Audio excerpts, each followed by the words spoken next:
يهده الله فلا مضل له ومن يضلله فلا هادي له وأشهد أن لا إله إلا الله وأشهد أن محمدا عبده ورسوله أما بعد فأعوذ بالله من الشيطان الرجيم بسم الله الرحمن الرحيم يا أيها الناس اتقوا ربكم الذي خلقكم من نفس واحدة وخلق منها زوجها وبث منهما رجالا كثيرا ونساء واتقوا الله الذي تساءلون به والأرحام إن الله كان عليكم رقيبا وقال يا أيها الذين آمنوا اتقوا الله حق تقاته ولا تموتن إلا وأنتم مسلمون وقال يا أيها الذين آمنوا اتقوا الله وقولوا قولا سديدا يصلح لكم أعمالكم ويغفر لكم ذنوبكم ومن يطع الله ورسوله فقد فاز فوزا عظيما۔ تمام قسم کی تعریفیں، کبریائی، بڑائی، حمد و ثنا اللہ رب العالمین کے لیے ہیں، اور انگنت بے انتہا بے شمار درود و سلام نازل ہو سید المرسلین رحمت للعالمین جناب محمد الرسول اللہ صلی اللہ علیہ وسلم پر۔ رمضان المبارک کی بابرکت گھڑیاں چل رہی ہیں۔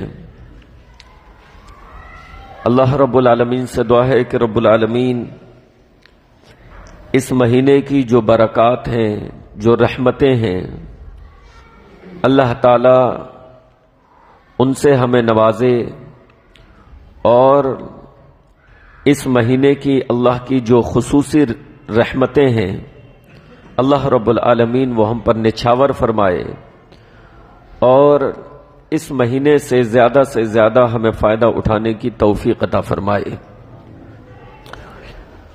رمضان المبارک کی فضیلتیں اور اس کی خصوصیات بے شمار ہیں، جن میں سے چند کا ذکر آپ کے سامنے پچھلے ہفتے کیا گیا تھا۔ رمضان کی فضیلتوں میں سے ایک اہم فضیلت اور ایک اہم چیز یہ ہے کہ اللہ رب العالمین اس مہینے میں جنت کے دروازوں کو کھول دیتا ہے اور جہنم کے دروازوں کو بند فرما دیتا ہے، اور شیاطین کو اللہ رب العالمین جکڑ دیتا ہے۔ عن ابی ہریرہ رضی اللہ عنہ قال قال رسول اللہ صلی اللہ علیہ وسلم اذا دخل رمضان فتحت ابواب السماء وغلقت ابواب جہنم وسلسلت الشیاطین، متفق علیہ۔ فرمایا ابو ہریرہ رضی اللہ عنہ نے کہ اللہ کے نبی علیہ السلام فرماتے ہیں جب رمضان آتا ہے، جب رمضان کا مہینہ داخل ہوتا ہے تو آسمان کے دروازے کھول دیے جاتے ہیں۔ دوسری روایات میں الفاظ ہیں کہ جنت کے دروازے کھول دیے جاتے ہیں اور جہنم کے دروازے بند کر دیے جاتے ہیں، اور سرکش شیاطین کو جکڑ دیا جاتا ہے۔ یہ اللہ رب العالمین کی رحمت کی انتہا ہے، یہ اللہ رب العالمین کی اپنے بندوں سے محبت کی انتہا ہے کہ اللہ رب العالمین رمضان کے مہینے میں جنت کے دروازوں کو کھول دیتا ہے اور جہنم کے دروازوں کو بند فرما دیتا ہے۔ گویا کہ اللہ تعالی پورا موقع عطا فرما رہا ہے اور لوگوں کو یہ موقع دے رہا ہے کہ وہ آئیں اور اللہ رب العالمین کی جنت میں داخل ہو جائیں، اور وہ چاہیں تو اس مہینے میں اپنے آپ کو جہنم سے آزاد کروا لیں، وہ اپنے آپ کو جہنم سے آزاد کروا لیں۔ تو اللہ رب العالمین جنت کے دروازوں کو کھول کر اور جہنم کے دروازوں کو بند فرما کر گویا کہ یہ کھلا پیغام دیتا ہے اپنے بندوں کے لیے کہ اللہ کی مرضی اور منشا کیا ہے، اللہ رب العالمین کی چاہت کیا ہے۔ اللہ بندوں پر ظلم نہیں کرنا چاہتا، بلکہ اس رب کی تو پوری کوشش یہ ہے، اس رب کی تو پوری چاہت یہ ہے کہ اس کے بندے جنت میں داخل ہو جائیں اور اس کے بندے جہنم سے بچ جائیں۔ لیکن اس کے باوجود اگر کوئی شخص اپنے آپ کو رمضان کے مہینے میں جہنم سے نہ بچا سکے اور اپنے آپ کو جہنم کا حقدار نہ بنوا سکے تو پھر اس سے بڑا بد نصیب کوئی نہیں ہے۔ جب اللہ نے سارے انتظامات فرما دیے، جب اللہ نے جنت میں داخلے کے تمام اسباب مہیا کر دیے، جنت میں داخلے کے اللہ نے سارے اسباب آسان فرما دیے اور جہنم سے بچاؤ کے سارے اسباب اللہ رب العالمین نے پیدا فرما دیے، اس کے باوجود اگر کوئی شخص جنت کے ان کھلے ہوئے دروازوں میں داخل نہ ہو سکے تو پھر اس سے بڑا بد نصیب کون ہوگا؟ تو اس رمضان کی سب سے اہم خصوصیت اور سب سے بڑی فضیلت یہ ہے جو دوسرے مہینوں کو حاصل نہیں ہے کہ اللہ رب العالمین اس مہینے میں جنت کے دروازوں کو کھول دیتا ہے، گویا کہ تمام لوگوں کو یہ صدائے عام ہے کہ آؤ اور اللہ کی جنت میں داخل ہو جاؤ اور جہنم سے اپنے آپ کو بچا لو۔ بچے بہت شرارت کر رہے ہیں، بہت، استغفر اللہ۔ بھائی ایک شخص جاؤ بڑا اور انہیں ذرا دو دو تھپڑ لگائی دو، بھائی کوئی چلا جاؤ پیچھے سے لگا دو دو دو تھپڑ، پھر ان کے ماں باپ شکایت کریں، سن لیا جائے گا کیا کر رہے ہیں شکایت، لگا دو دو دو تھپڑ، اوپر سے نیچے گر جائیں ابھی تو سب شکایت کرنے آ جائیں گے کہ ہمارے بچوں کا خیال نہیں رکھا۔ اب مسجد میں خیال بھی رکھا جائے، کس قدر شرارت، دیوار تک پہ چڑھ رہے ہیں، استغفر اللہ۔ تو سب سے بڑی خصوصیت رمضان کی یہ ہے، سب سے بڑی خصوصیت یہ ہے کہ اللہ رب العالمین اس مہینے میں جنت کے دروازوں کو کھول دیتا ہے اور جہنم کے دروازوں کو بند فرما دیتا ہے۔ لہذا میرے بھائیوں اور بہنوں، اللہ رب العالمین کی رحمت آواز دے رہی ہے، اللہ رب العالمین کے مواقع آواز دے رہے ہیں کہ آؤ اور اللہ کی پیاری جنت کا اپنے آپ کو حقدار بنا لو، اپنے آپ کو جنتیوں میں لکھوا لو اور جہنم سے اپنے آپ کو آزاد کروا لو۔ نمبر 2، دوسری خصوصیت اور دوسری فضیلت، آپ ہی چلے جاؤ جبر بھائی، ان سے نہیں مانیں گے، لا حول ولا قوة، استغفر۔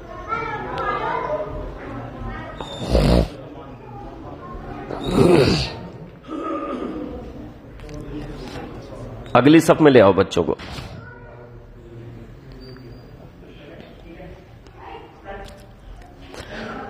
دوسری خصوصیت رمضان کی کہ رمضان میں عمرہ کرنے کا اجر و ثواب حج کے برابر ملتا ہے۔ یہ کتنی بڑی بات ہے، عمرہ جو 4 گھنٹے میں ہو جاتا ہے، 4 سے 4.5 گھنٹے اگر کوئی شخص بہت آرام سے کرے، حج کرنے میں خرچہ بھی زیادہ آتا ہے اور دن بھی زیادہ لگتے ہیں، محنت بھی زیادہ لگتی ہے۔ حج کرنے کے بعد کتنے لوگوں کی تو طبیعت خراب ہو جاتی ہے، اس قدر اس میں محنت اور مشقت ہے کہ عورتوں کا اس کو جہاد بتایا گیا ہے، اس قدر محنت اور مشقت حج کرنے میں۔ لیکن رمضان کی برکت یہ ہے، رمضان کی فضیلت یہ ہے کہ رمضان کے مہینے میں اگر کوئی شخص عمرہ کرے تو اس کو حج کا ثواب ملتا ہے۔ حضرت ابن عباس رضی اللہ عنہما فرماتے ہیں اللہ کے نبی علیہ الصلاۃ والسلام حج کرنے کے لیے جانے لگے اور پیارے نبی علیہ الصلاۃ والسلام نے اپنی زندگی میں ایک حج فرمایا ہے، آپ جانتے ہیں اللہ کے نبی علیہ الصلاۃ والسلام نے اپنی پوری زندگی میں 4 عمرے فرمائے اور ایک حج فرمایا ہے۔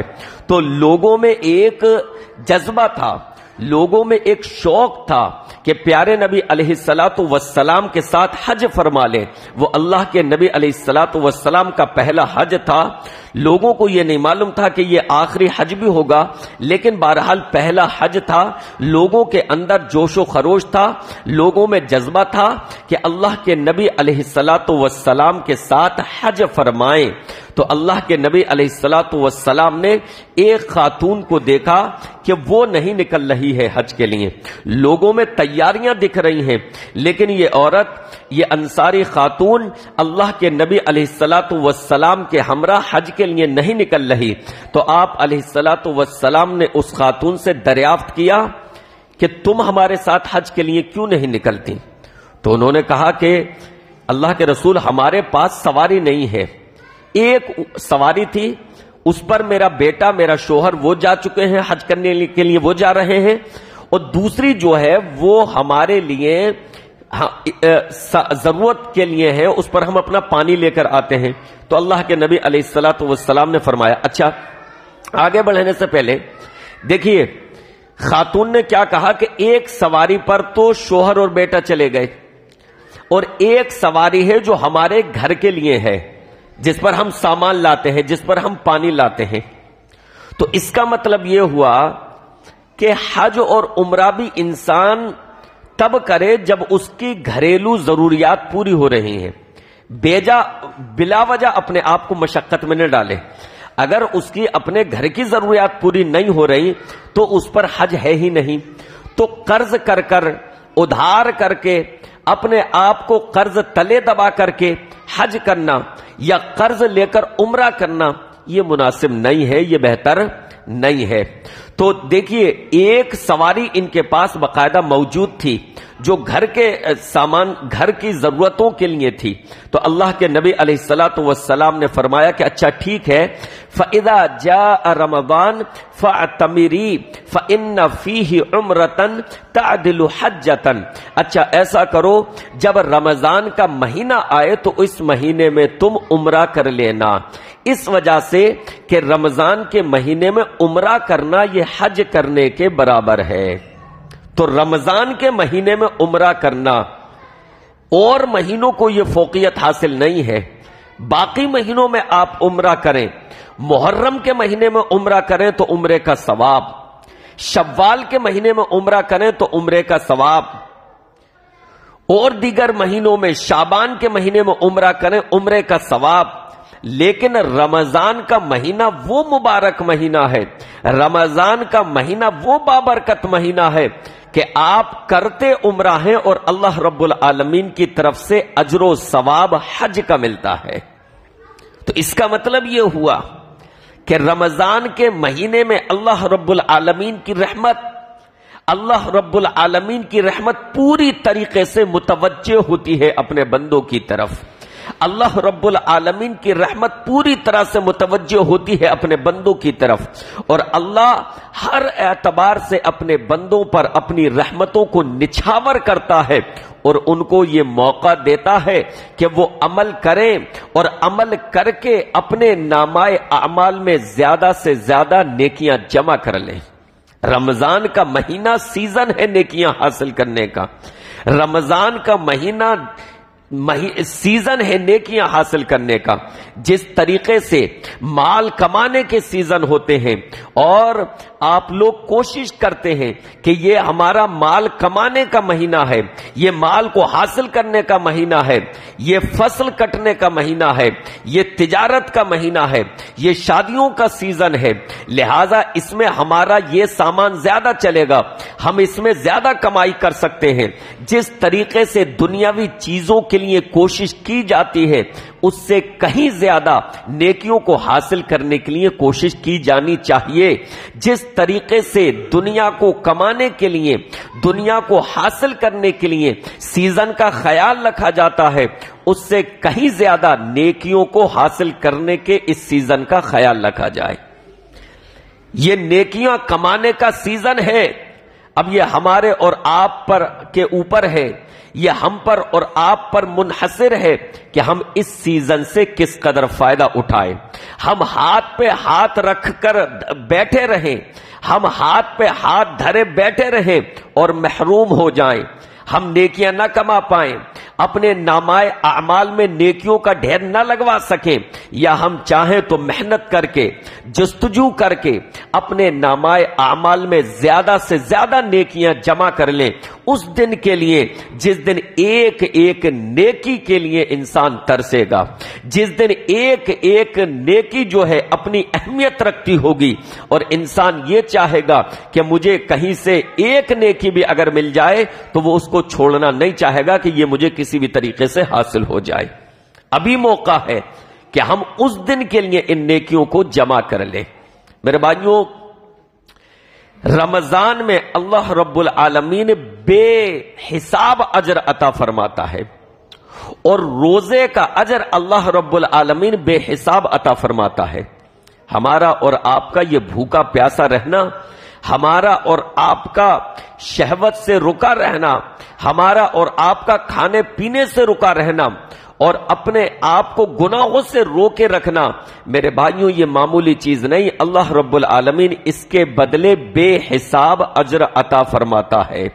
ابو ہریرہ رضی اللہ عنہ راوی، اللہ کے نبی علیہ الصلوۃ والسلام نے ارشاد فرمایا، کل عمل ابن آدم لہ الا الصیام، انسان کے سارے اعمال اس کے لیے ہیں سوائے روزے کے. اللہ اکبر. اللہ کے نبی علیہ الصلوۃ والسلام نے فرمایا ابن آدم کے سارے اعمال اس کے لیے ہیں سوائے روزے کے. اللہ فرماتا ہے روزہ میرے لیے ہے، میں ہی اس کا بدلہ دینے والا ہوں. یہاں پر سوال کھڑا ہوتا ہے کہ اگر روزہ صرف اللہ کے لیے ہے تو کیا نماز اللہ کے لیے نہیں ہے؟ کیا صدقہ و خیرات اللہ کے لیے نہیں ہے؟ کیا ذکر و اذکار اللہ کے لیے نہیں ہے؟ کیا اور دیگر نیکیاں اور دوسری عبادتیں اللہ کے لیے نہیں ہیں؟ کیا حج و عمرہ اللہ کے لیے نہیں ہے؟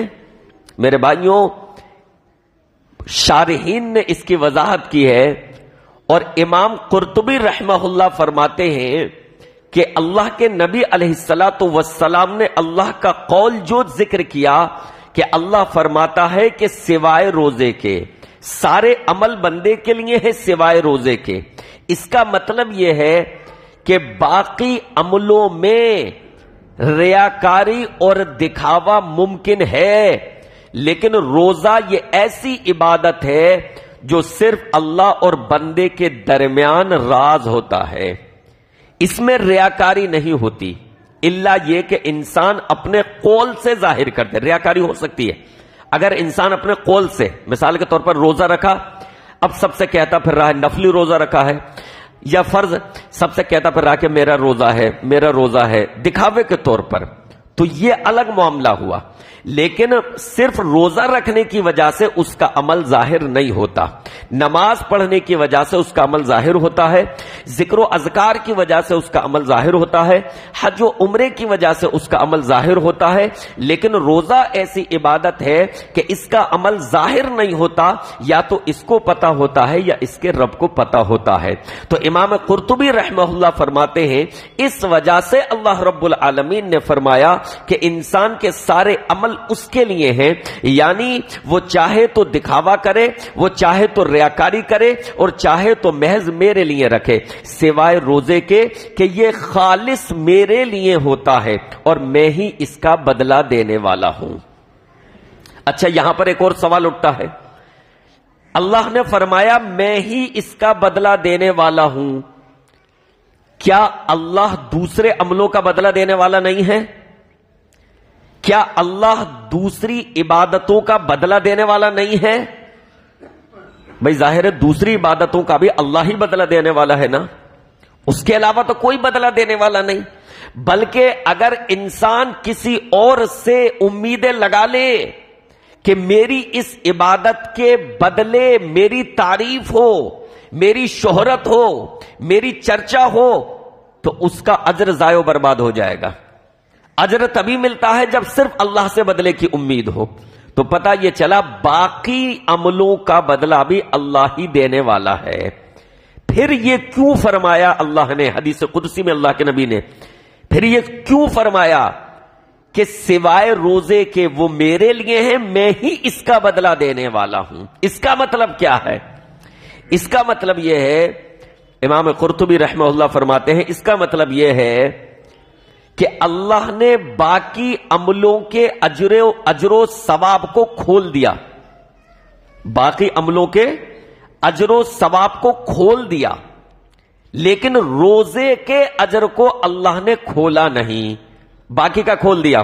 لا الہ الا اللہ وحدہ لا شریک لہ لہ الملک و لہ الحمد وہو علی کل شیء قدیر، اس کی تسبیح پڑھو گے 100 نیکیاں ملیں گی، 100 گناہ مٹیں گے، درجات بلند ہوں گے، عمل کھول دیا کہ اس کا بدلہ یہ ہے۔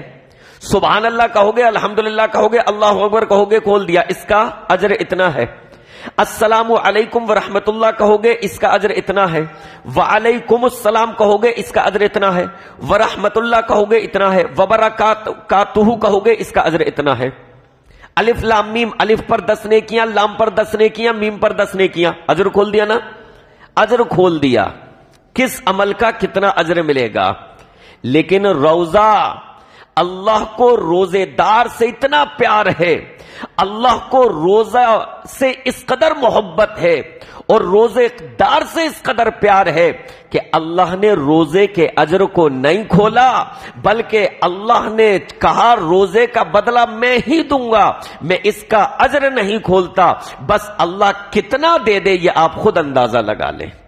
بھائی کوئی بہت بڑا آدمی یہ اعلان کر دے کہ بھائی کسی کو بلائے کہ میں تمہیں عطا کروں گا، میں تمہیں دوں گا، مال دوں گا، کتنے دو گے صاحب؟ ارے یار یہ چھوڑو، مول بھاؤ، بس سمجھ لو کتنا۔ تو وہ کیا سوچے گا مزدور بھی جسے یہ لے کر جا رہا ہے؟ وہ دیکھے گا حیثیت کیا ہے، کتنا دے سکتا ہے۔ یہ تو اس کی بات ہوئی منہ کی کہ مول بھاؤ چھوڑو، بس میں جتنا دے دوں میری مرضی پر ہے۔ وہ حیثیت دیکھے گا، یہ کس حیثیت کا مالک ہے، یہ لکھ پتی ہے تو اسی حساب سے دے سکتا ہے، یہ کروڑ پتی ہے، یہ ارب پتی ہے، یہ بادشاہ ہے، تو یہ کیا دے سکتا ہے؟ حیثیت کے مطابق نا۔ اللہ کی حیثیت دیکھو، اللہ کی کیا حیثیت ہے؟ اللہ کی حیثیت یہ ہے کہ اگر اللہ خوش ہو تو ایک بے جان کو، ایک بے زبان کو، بے جان نہیں کہنا چاہیے، لوگ بے زبان کہتے ہیں، بے زبان کو، اللہ کی حیثیت یہ ہے کہ اگر وہ خوش ہو تو ایک جانور کو پانی پلانے پر بھی جنت عطا فرما دے۔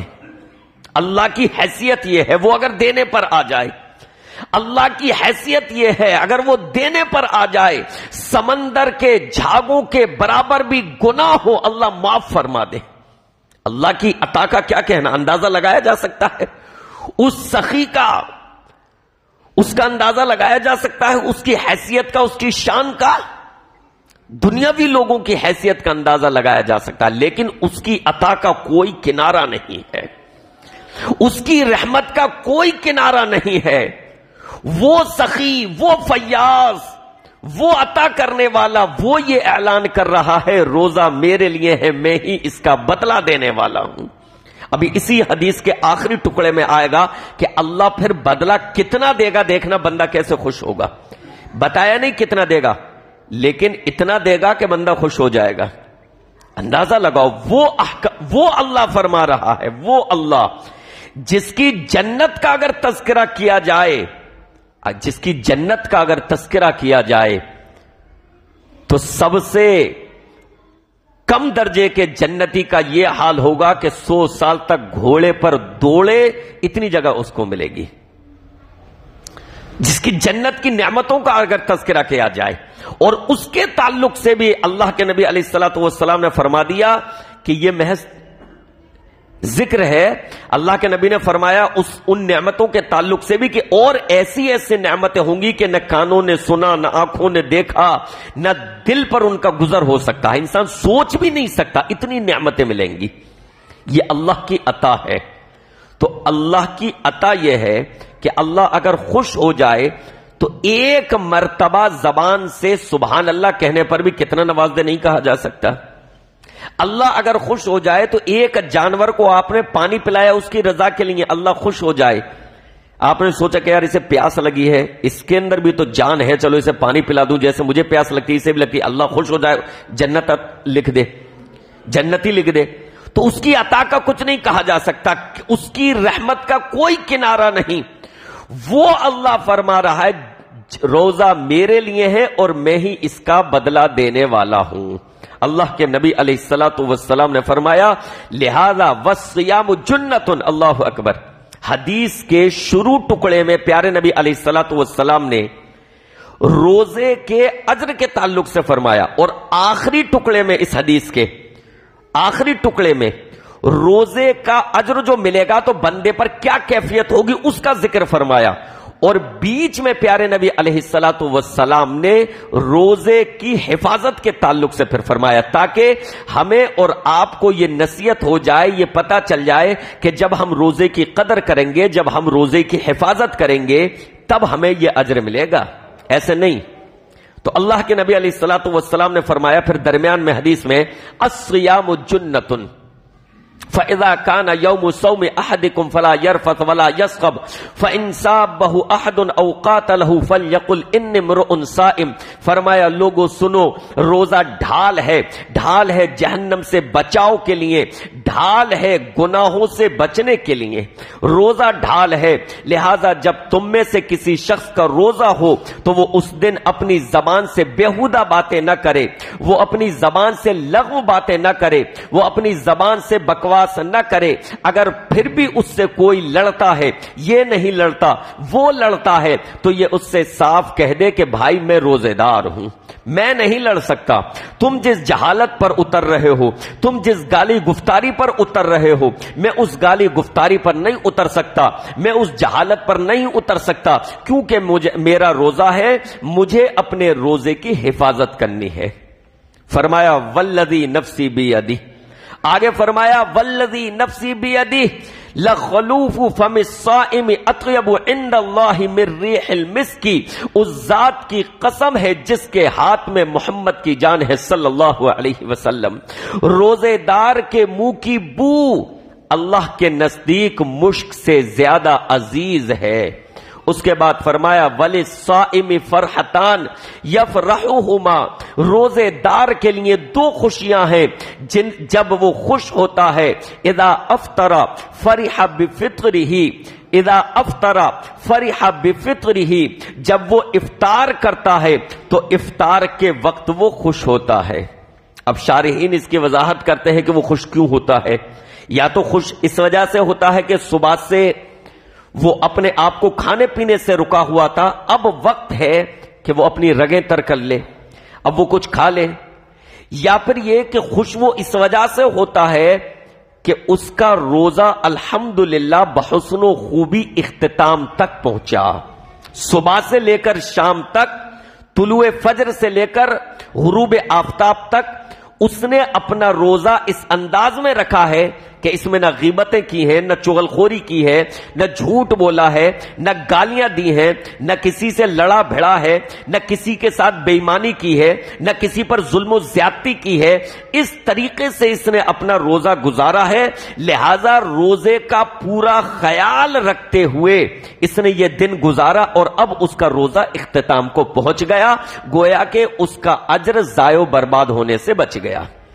اگر بیچ میں یہ گالیاں گفتاریاں کرنے لگتا، جھوٹ بولنے لگتا ہے نا، کسی اور چیز میں ملوث ہو جاتا تو روزے کا اجر ضائع و برباد ہو جاتا۔ تو اس کا پورا روزہ بڑے ہی شرائط کا خیال رکھتے ہوئے اختتام تک پہنچ گیا، تو اس بات کی اسے خوشی ہوتی ہے۔ تو ایک تو افطار کے وقت خوش ہوتا ہے، اور اللہ کے نبی علیہ الصلوۃ والسلام نے آگے فرمایا اور جب اللہ سے ملاقات کرے گا، اپنے رب سے ملاقات کرے گا، تب وہ فرح بصومہ، اپنے روزے کی وجہ سے خوش ہوگا، یعنی اللہ اس کو روزے کا جو اجر عطا فرمائے گا اس اجر کو پا کر وہ خوش ہوگا۔ اندازہ لگائیے کہ اللہ رب العالمین اس کو روزے کا اجر کس قدر عطا فرمائے گا کہ بندہ اجر پا کر خوش ہو جائے گا۔ بندہ اجر پا کر خوش ہو جائے گا۔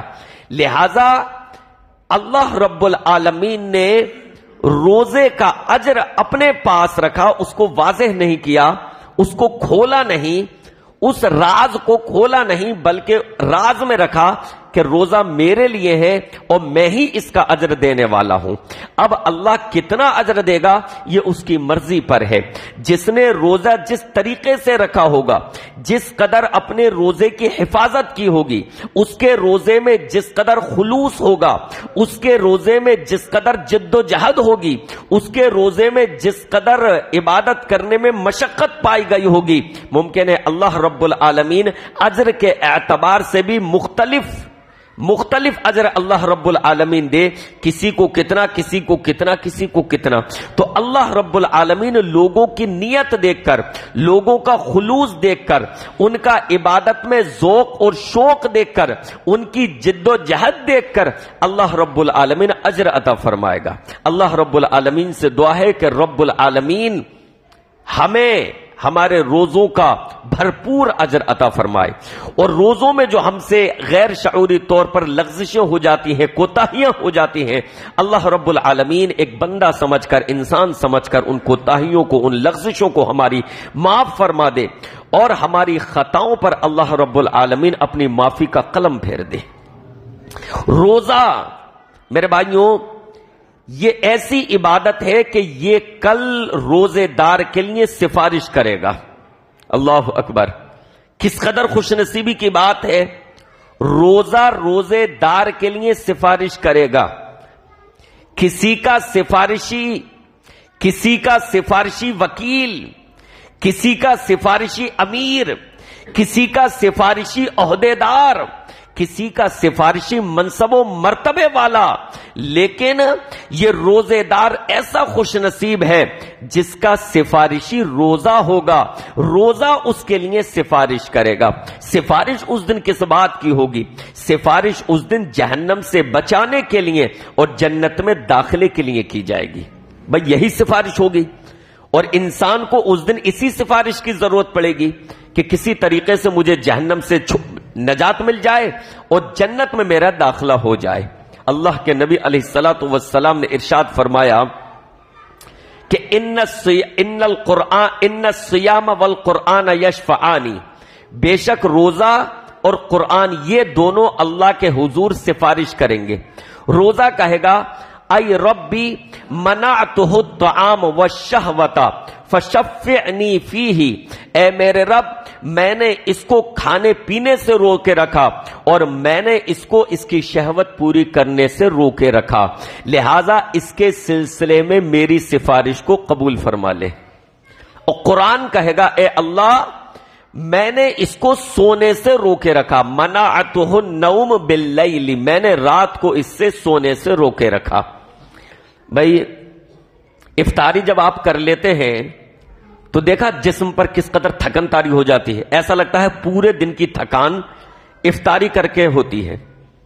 پورے دن انسان کو اتنی تھکن نہیں ہوگی، لیکن افطاری جب انسان کر لیتا ہے اور پیٹ اس کا تھوڑا بھاری ہو گیا، وہ کھا پی چکا، تو اب اس پر پورے دن کی جو تھکان ہے اس کا اثر اب ظاہر ہوتا ہے، اور دل یہ کرتا ہے کہ یار اب تو سو لیا جائے، اب 1-2 گھنٹے کی نیند پوری کی جائے، ذرا تھکان اتر جائے۔ لیکن اس نے افطار کیا ہے اور اس کے بعد اب یہ آدھا گھنٹے کے بعد 1 گھنٹے کے بعد تراویح کی تیاری کرنے لگا۔ اس نے وضو کیا، نماز پڑھی اور آ کر اس نے امام کے پیچھے قیام کیا، تراویح کی پڑھی، یہ سویا نہیں ہے۔ یا اسی طریقے سے رمضان کے آخری عشرے میں یہ راتوں میں عبادت کر رہا ہے، قرآن مجید کی تلاوت کر رہا ہے، رات میں عبادت کر رہا ہے، تو اپنی نیند کو قربان کر رہا ہے۔ قرآن یہی سفارش کرے گا اے اللہ میں نے اس کو سونے سے رات میں روکے رکھا، لہذا اس کے حق میں میری سفارش قبول فرما لے۔ اچھا، کوئی سفارش کرے، سفارش قبول ہو یا نہ ہو، یہ تو اگر آپ کو یہ تو آپ کو پتا نہیں نا کہ بھئی اس کی سفارش قبول ہوگی یا نہیں۔ اگر یہ معلوم ہو جائے کہ بھئی سفارش قبول ہو ہی جائے گی 100%، تو الگ خوشی ہوتی ہے. لیکن جب آپ کہیں اپنا سفارشی لے کر جاتے ہیں تو آپ کو یہ نہیں پتا ہوتا کہ سفارش اس کی قبول ہوگی یا نہیں. لیکن قرآن اور روزہ یہ ایسے سفارشی ہیں کہ اللہ کے نبی علیہ الصلوۃ والسلام نے خوشخبری بھی سنا دی ساتھ میں. فرمایا فیشفعان، رواہ احمد والطبرانی، فرمایا فیشفعان، ان کی سفارش کو قبول کیا جائے گا. یہ لیجئے، اس سے بڑی خوشخبری کیا ہوگی؟ آپ کو ایک خوشخبری یہ ملی کہ روزہ سفارش کرے گا، قرآن سفارش کریں گے، اور دوسری خوشخبری یہ مل گئی ہاتھ کے ہاتھ کہ ان کی سفارش کو قبول کیا جائے گا. اگر کوئی ایسی رکاوٹ نہیں ہے جو سفارش، مثال کے طور پر کسی کے عقیدے ہی میں شرک ہے، توحید نہیں ہے اس کے پاس، تو پھر اس کا تو کچھ نہیں ہو سکتا. وہ روزے رکھے، نماز پڑھے، ذکر و اذکار کرے، تلاوت کرے، اس کا کچھ نہیں ہو سکتا اگر اس کے عقیدے ہی میں شرک ہے. تو اگر ایسی کوئی رکاوٹ نہیں ہے، انسان توحید والا ہے، اس کا عقیدہ درست ہے، اور اس نے روزہ رکھا ہے روزے کے شرائط کا خیال رکھتے ہوئے، تو اللہ کے نبی علیہ الصلوۃ والسلام فرماتے ہیں فیشفعان، تو قرآن اور روزے کی سفارش کو قبول کیا جائے گا. اچھا، اب ہمارے ذہن میں یہ آ سکتا ہے یار روزہ کیسے سفارش کرے گا، قرآن کیسے سفارش کرے گا، یہ تو بولتا نہیں ہے. مصحف رکھا ہوا ہے، یہ تو بولتا نہیں ہے، روزہ کیسے سفارش کرے گا، قرآن کیسے سفارش کرے گا؟ میرے بھائیوں، یہ خیالات ہمارے ذہن میں، یہ اشکالات ہمارے ذہن میں اللہ کی قدرت کو نہ پہچاننے کا نتیجہ ہو سکتے ہیں کہ ہمیں اللہ کی قدرت کا اندازہ نہیں ہے صحیح طریقے سے. اگر اللہ کی قدرت کا ہمیں اندازہ ہو جائے تو اس طرح کا کوئی اشکال ہمارے ذہن میں نہیں آ سکتا. بھئی زبان کیا ہے، اس میں اگر دیکھا جائے، سوچا جائے، زبان میں کیا ہے؟ گوشت ہی ہے نا، اور کچھ تو نہیں ہے. زبان میں گوشت ہے نا، جسم میں اور بھی جگہ تو گوشت ہے، کان میں گوشت ہے، انسان کے ہونٹ گوشت کے ہیں، لیکن ہونٹ نہیں بولتے، ہلانے پڑتے ہیں، لیکن ہونٹوں سے ہونٹ نہیں بولتے، اس کے کان نہیں بولتے، ہاتھ نہیں بولتے، اس میں بھی گوشت ہے، لیکن زبان والا گوشت بولتا ہے. تو یہ کس نے اس کو بولنے کی قوت عطا فرمائی؟ اللہ نے. وہی اللہ روز محشر انسان کے باقی اعضاء کو بھی بولنے کی طاقت عطا فرمائے گا. انسان کے ہاتھ بولیں گے، انسان کے پاؤں گواہی دیں گے، انسان کے اعضاء گواہی دیں گے کہ اللہ اس نے یہ گناہ کیا تھا. تو وہ اللہ اس دن بہت ساری چیزوں کو قوت گویائی عطا فرما دے گا. تو وہی اللہ اپنی قدرت سے روزے کو اور قرآن کو یہ طاقت عطا فرمائے گا کہ وہ اللہ سے سفارش کر سکیں. تو اس میں ہمارے ذہنوں میں کوئی اشکال، کوئی اعتراض نہیں ہونا چاہیے. غیب کی جتنی باتیں ہیں وہ جتنی بتا دی گئیں، اللہ کے نبی علیہ الصلوۃ والسلام نے جتنی بتا دی، اتنے پر ہمارا ایمان لانا ضروری ہے. تو میرے بھائیوں، روزے کی یہ فضیلت ہے کہ روزہ اللہ کے یہاں سفارش کرے گا.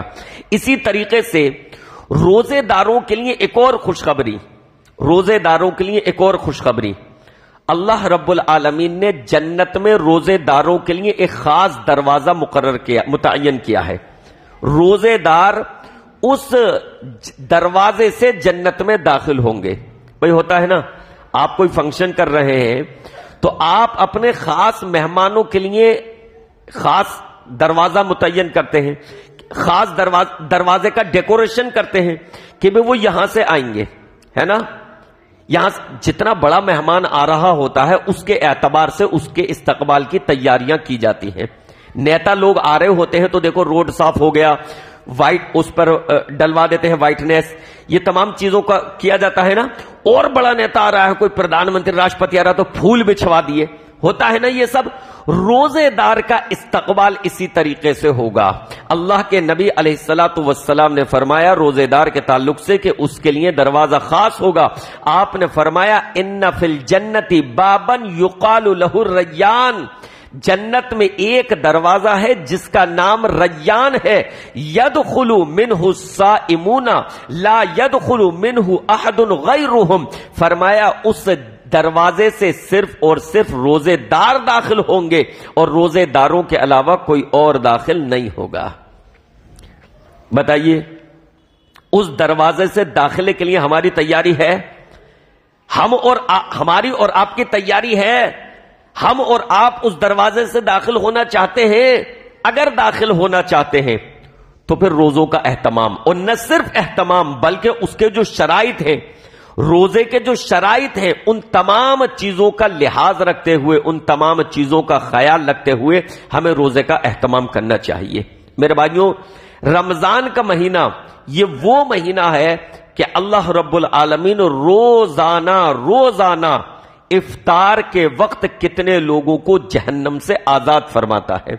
ابن ماجہ کی حدیث، اللہ کے نبی علیہ الصلوۃ والسلام نے فرمایا، ایک حدیث کے الفاظ تو یہ ہیں، آپ علیہ الصلوۃ والسلام نے فرمایا جب رمضان کی پہلی رات ہوتی ہے تو سارے سرکش شیاطین کو قید کر دیا جاتا ہے، سارے سرکش شیاطین کو قید کر دیا جاتا ہے، اور ایک منادی یہ پکار کر کہتا ہے، یا باغی الخیر اقبل و یا باغی الشر اقصر، اے خیر کے طلبگار آگے بڑھو، اے نیکیاں کرنے والوں آگے بڑھو، اور اے برائیاں کرنے والوں اب رک جاؤ، اب برائیوں سے رکنے کا وقت آ گیا ہے، اب اللہ سے توبہ کر لو، اب گناہوں کو چھوڑ دو۔ اور فرمایا اللہ کے نبی علیہ الصلوۃ والسلام نے آگے کہ ان للہ اتقاء من النار، بے شک اللہ کے لیے اللہ رب العالمین جہنم سے آزاد فرماتا ہے، اللہ رب العالمین جہنم سے آزاد فرماتا ہے۔ ایک حدیث کے الفاظ کہ اللہ جہنم سے آزاد فرماتا ہے، اور ایسا ہر رات ہوتا ہے، اور ایک حدیث کے الفاظ ہیں عند کل فطرن، ہر افطار کے وقت اللہ جہنم سے آزاد فرماتا ہے، وذالک فی کل لیلۃ، اور ایسا روزانہ ہوتا ہے، ایسا روزانہ ہوتا ہے۔ شروع میں بات آئی تھی نا کہ اللہ کی رحمت کا اندازہ نہیں لگایا جا سکتا، اس کی رحمت وسیع ہے، اس کی رحمت اس کے غضب پر غالب ہے، اللہ رب العالمین کی عطا کا کچھ نہیں کہا جا سکتا، اللہ کس قدر عطا کر دے، اللہ کس قدر نواز دے، اللہ کی رحمت کس قدر نچھاور ہو جائے۔ میرے بھائیوں، یہ انسان کے ذوق پر، انسان کی طلب پر، انسان کی جستجو پر منحصر ہے کہ وہ رب کی رحمت کو اپنی طرف کس قدر متوجہ کر لے جاتا ہے۔ اللہ رب العالمین کا رمضان کے مہینے میں یہ معمول ہے کہ افطار پہ جب آپ بیٹھے ہوتے ہیں، افطار کا وقت ہوتا ہے، سامنے کھانے پینے کی چیزیں رکھی ہوئی ہیں، سامنے پکوڑی رکھی ہے، سامنے کیلے رکھے ہوئے ہیں، سامنے طرح طرح کی نعمتیں رکھی ہوئی ہیں، شربت رکھا ہوا ہے، پورے دن کی انسان کو پیاس لگی ہے لیکن ابھی یہ شربت نہیں پی رہا، یہ ابھی کھا نہیں رہا ہے، اس وقت اللہ کی رحمت نہ جانے کس وجہ سے جوش میں آتی ہوگی اپنے بندوں کو اس حال میں دیکھ کر کہ یہ میرے بندے صرف میرے ایک حکم کا انتظار کر رہے ہیں کہ اذان ہو اور ہم کھانا پینا شروع کریں، اور یہ میرے بندے اگر کھانے پینے سے رکے ہوئے ہیں تو صرف میری وجہ سے رکے ہوئے ہیں۔ اللہ کی رحمت جوش میں آتی ہے، اور اس افطار کے وقت اللہ لوگوں کو جہنم سے آزاد فرماتا ہے۔ اور پیارے نبی نے فرمایا وَذَلِكَ فِي كُلِّ لَيْلَةٍ، ایسا روزانہ ہوتا ہے، روزانہ ہوتا ہے، اللہ روزانہ افطار کے وقت لوگوں کو جہنم سے آزاد فرماتا ہے۔ کیا ہماری اور آپ کی یہ کوشش نہیں ہونی چاہیے کہ کاش افطار کے وقت جن لوگوں کو جہنم سے آزاد کیا جاتا ہے، افطار کے وقت جن کی گردنوں کو جہنم سے آزادی کا پروانہ مل جاتا ہے، اللہ ان میں ہمارا بھی نام آ جائے۔ اگر ہم یہ چاہتے ہیں، اگر ہماری یہ آرزو اور خواہش ہے تو پھر روزے کو رکھنے کے ساتھ ساتھ اس کے شرائط کا لحاظ رکھیں، اپنے روزے کی حفاظت کریں۔ یہ نہیں کہ روزہ رکھ کر جھوٹ بھی ہمارا جاری ہے، روزہ رکھ کر ناپ تول میں کمی بھی ہماری جاری ہے، روزہ رکھ کر گالی گفتاری بھی ہم کر رہے ہیں، روزہ رکھ کر دوسروں کو تکلیفیں بھی ہم دے رہے ہیں، روزہ رکھ کر ظلم و زیادتی بھی ہم کر رہے ہیں۔ روزہ رکھ کر اگر ان تمام چیزوں میں ہم ملوث ہیں تو اس کا مطلب یہ ہے کہ اپنے روزے کا پاس و لحاظ ہمیں نہیں ہے، اور جب ہم اپنے روزے کا پاس و لحاظ نہیں رکھیں گے تو رب ہمیں ان لوگوں میں کیسے شامل فرما سکتا ہے جن کو اللہ آزاد فرماتا ہے۔ رب کی رحمت روزانہ اللہ اپنی رحمت کی وجہ سے روزانہ اللہ آزاد فرماتا ہے افطار کے وقت. اللہ کرے ہمارا نام بھی ان لوگوں میں شامل ہو جائے, اور اللہ کرے اللہ ہماری گردنوں کو بھی جہنم سے آزاد فرما دے. اللہ رب العالمین عمل کی توفیق عطا فرمائے اور ہمیں اپنے روزوں کی حفاظت کرنے کی توفیق عطا فرمائے. میرے بھائیوں, ایک دو مسائل بس مختصر میں بہت ہی زیادہ آپ کو بتا دوں. ایک تو یہ کہ سحری کھانا یہ سنت ہے, سحری کھانی چاہیے. بہت سارے لوگ کیا کرتے ہیں کہ رات میں 12 بجے ہی کھا کر سو گئے کہ بھئی اب سیدھا اٹھیں گے فجر میں, یا فجر میں بھی نہیں, اب اٹھیں گے 9 بجے 10 بجے اور پھر نماز پڑھ کے فجر کی کام پر چلے جائیں گے. یہ طریقہ درست نہیں ہے, بلکہ انسان کو سحری کا اہتمام کرنا چاہیے, سحری کھانی چاہیے. کبھی مجبوری ہو گئی کہ آنکھ نہ کھل سکی تو ایک الگ بات ہے, لیکن اس کو باقاعدہ اپنا اہتمام اپنے شیڈول میں وہ چیز رکھنی چاہیے کہ مجھے سحری کرنی ہے. اللہ کے نبی علیہ الصلوۃ والسلام نے فرمایا تسحروا فإن فی السحور برکۃ, سحری کیا کرو اس لیے کہ سحری میں برکت ہے. تو اللہ کے نبی علیہ الصلوۃ والسلام نے سحری کرنے کا حکم دیا ہے. لہٰذا جو لوگ یہ کرتے ہیں کہ چلو رات ہی کو کھا کر سو گئے تو یہ ان کا سحری میں شمار نہیں ہوگا. سحری سحر سے ہے, سحری سحر سے ہے. سحر کا وقت جو ہوتا ہے یہ فجر سے پہلے کا, تو سحری سحر سے ہے. تو سحری کھانے کا باقاعدہ اہتمام کیا جائے. اسی طریقے سے سحری کھانے کے لیے جو رکنا ہے, یہ وقت کب تک ہے سحری کھانے کا؟ فجر کی اذان تک. اور پھر افطار کب ہے؟ مغرب کی اذان پر. ایک بہت بڑی کمی اور کوتاہی آئی ہے سماج میں کہ علامتیں جو تھیں, جو شناختیں تھیں, ان کو ختم کر دیا گیا. جو اس شریعت میں, جو اسلام میں واقعی پہچان تھی, وہ چیزیں ختم کر دی اور اپنی طرف سے چیزیں بنا لی. مثال کے طور پر افطار کا ایک کیا رواج ہے؟ سائرن. اپنے یہاں تو وزیر آباد میں شاید سائرن نہیں بجتا, لیکن بہت ساری جگہ دیکھا سائرن بجتا ہے. سائرن بجا کر افطار کروایا جاتا ہے, پٹاخہ چھوڑ کر افطار کروایا جاتا ہے. بھائی کیا ضرورت ہے؟ شریعت نے علامتیں مقرر کی ہیں کہ فجر میں اذان ہوگی تو سحری کھانا چھوڑ دو, افطار میں اذان ہوگی تو اب افطاری کر لو. تو ان علامتوں پر ہم چلیں نا, ان نشانیوں پر چلیں. یہ اچھی بات ہے نا کہ آپ سحری میں بھی الگ نشانیاں بنا لیں, سائرن بجائیں گے, ڈھول پیٹ کر اٹھائیں گے. یہ طریقہ صحیح نہیں ہے. یا سحری کھانا بند کر دیجئے, ارے بھائی اذان دے دو, خود بند ہو جائے گا. اور لوگوں کو بتاؤ, ان کو اتنی تعلیم دو کہ اذان ہوتی ہے فجر کی تو اس کا مطلب یہ ہوتا ہے کہ اب سحری نہیں کھانی ہے. منہ سے کہنے کی ضرورت ہی نہیں پڑے گی کہ ہر 10 منٹ پر 5 منٹ پر 15 منٹ پر کہنے کی ضرورت پڑے کہ بھائی اتنا وقت باقی ہے, سحری کر لو, سحری کر لو. لوگوں کو ٹھیک ہے جگانے کی حد تک سمجھ میں آتا ہے, لیکن وہ بھی اللہ کے نبی علیہ السلام کے زمانے میں طریقہ دوسرا تھا. بتا دوں آپ کو, جگانے کے لیے بھی طریقہ پیارے نبی علیہ الصلوۃ والسلام کے زمانے میں اصل میں لوگوں نے سنت پر چلنا. مسلمان کا کام اب یہ ہو گیا کہ زبان سے محبت کے دعوے ہیں لیکن سنت پر چلنے کی کوشش نہیں کرتا. نبی علیہ الصلوۃ والسلام کے زمانے میں جگانے کا طریقہ بھی اذان ہی تھا. یہ جان لیجیے, یہ بات نہیں ہوگی بہت سارے لوگوں کے لیے. جگانے کا طریقہ بھی اگر دیکھا جائے تو پیارے نبی علیہ السلام کے زمانے میں اذان ہی تھا. اذان کے ذریعے جگا دیتے تھے. ایک اذان ہوتی تھی سحری کی, حدیث میں ہے بخاری کی, ایک اذان ہوتی تھی تاکہ لوگ سحری کرنے کے لیے اٹھ جائیں, اور دوسری اذان ہوتی تھی حضرت عبداللہ ابن ام مکتوم دیتے تھے فجر کی. وہ مؤذن الگ تھے تو لوگ پہچان لیتے تھے کہ یہ حضرت عبداللہ ابن ام مکتوم اذان دے رہے ہیں, لہٰذا یہ فجر والی اذان ہے, لہٰذا اب ہمیں کھانا پینا چھوڑ دینا ہے. تو جگانے کے لیے بھی طریقہ اذان ہی تھا. گویا کہ شریعت نے جو نشانیاں مقرر کی ہیں, جو علامتیں مقرر کی ہیں, یہ ہے اذان. ہم نے کیا مقرر کر رکھی ہے؟ پٹاخے, سائرن, ڈھول, ہے نا, یہ ساری نشانیاں مقرر کر رکھی ہیں. تو کہنے کا مطلب یہ ہے کہ کھانا پینا کب چھوڑنا ہے؟ جب فجر کی اذان ہوگی. اور یہ تب ہے جبکہ فجر کی اذان صحیح وقت پر ہو.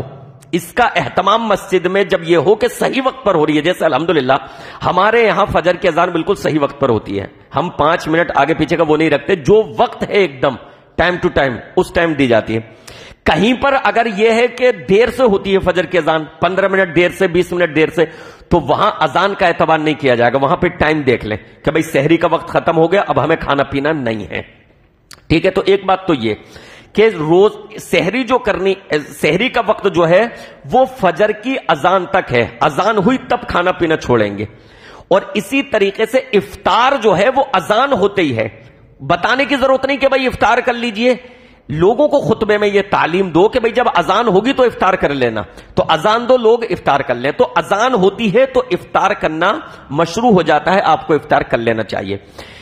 ایک اور بات سحری اور افطار کے تعلق سے، سحری میں تاخیر کرنا افضل ہے، سحری میں تاخیر کرنا افضل ہے اور افطار میں جلدی کرنا افضل ہے. تاخیر یعنی دیری کرنا، سحری میں دیری کرنا افضل ہے اور افطار میں جلدی کرنا افضل ہے. اب دیری کا مطلب یہ نہیں ہے کہ ٹائم نکال کر سحری کرنی ہے، وہ تو پھر روزہ ہی نہیں ہوگا. سحری میں تاخیر کا مطلب یہ نہیں ہے کہ ٹائم نکال دیں، پھر تو روزہ ہی نہیں ہوگا. تاخیر کا مطلب یہ ہے کہ سحری کا جو آخری وقت ہے، آخری وقت، اس میں سحری کی جائے، یہ افضل ہے. صحابہ اکرام جو سحری کیا کرتے تھے، پوچھا گیا کہ بھئی کتنا وقفہ ہوتا تھا سحری کے درمیان اور حضرت عبداللہ ابن ام مکتوم کی اذان کے درمیان؟ جب آپ سحری کرنے بیٹھتے اس درمیان اور اذان کے درمیان جو فجر کی اذان ہوتی، کتنا؟ تو انہوں نے بتایا تقریباً 50 آیتیں پڑھنے کا، 50 آیتوں کی بقدر ہے.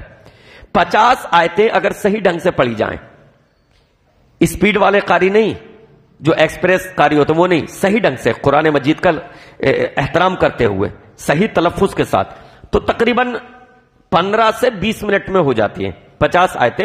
بہت اگر اس سے پڑھا تو 20 منٹ، ورنہ 15 منٹ، 15 سے 18 منٹ، 17 منٹ، اس دوران بیچ میں یہ آپ کی 50 آیتیں بیٹھیں گے. بہت کسی نے کھینچ کر اگر پڑھا تو 20 منٹ، ورنہ 15 14 میں بھی ہو سکتی ہیں. یہ یعنی کہنے کا مطلب یہ ہے، آپ ٹائم ٹو ٹائم نہ جائیں 15 منٹ 14 منٹ، لیکن کہنے کا مطلب یہ ہے کہ ایک دم آخری وقت میں سحری کرنا یہ افضل ہے.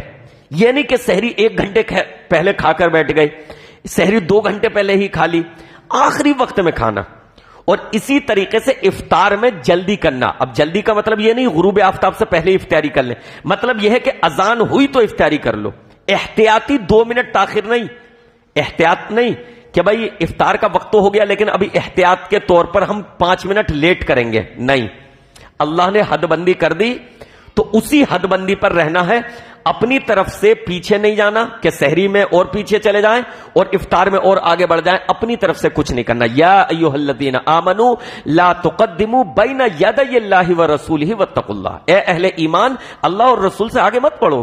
جب اللہ اور رسول نے احتیاطی 5 منٹ نہیں لاگو کیے تو آپ کیوں لاگو کرتے ہیں؟ اللہ اور رسول سے آگے بڑھنا چاہتے ہیں تو اللہ رسول سے آگے مت بڑھو. تو سحری میں تاخیر کرنا، دیری کرنا، یعنی آخری وقت میں کرنا یہ افضل ہے، اور افطار فوراً کر لینا، جیسے ہی اذان ہو فوراً کر لینا یہ افضل ہے. اللہ کے نبی علیہ الصلوۃ والسلام نے فرمایا لوگ اس وقت تک خیر میں رہیں گے، لوگ اس وقت تک بھلائی میں رہیں گے جب تک سحری میں تاخیر کریں گے، یعنی آخری وقت میں کھائیں گے، اور افطار میں جلدی، یعنی جیسے ہی اذان ہو فوراً افطاری کر لینی چاہیے، دیری نہیں کرنی چاہیے. تو یہ چند چیزیں ہیں جس کا ہمیں لحاظ رکھنا چاہیے تاکہ اللہ رب العالمین کی رحمتیں ہم پا سکیں، جو فضیلتیں ہیں، جو برکتیں ہیں، وہ تمام چیزیں ہمیں حاصل ہو سکیں. اللہ رب العالمین سے دعا ہے کہ رب العالمین ان تمام چیزوں پر ہمیں سنت پر چلنے کی توفیق عطا فرما، نبی علیہ الصلوۃ والسلام کے نقش قدم پر اللہ چلنے کی توفیق عطا فرما، صحابہ اکرام کے طریقے پر چلنے کی توفیق عطا فرما. آمین یا رب العالمین. ضلع کٹیہار اسلام پور سے ایک بھائی ہمارے جو وہاں پر پڑھاتے ہیں، استاد ہیں،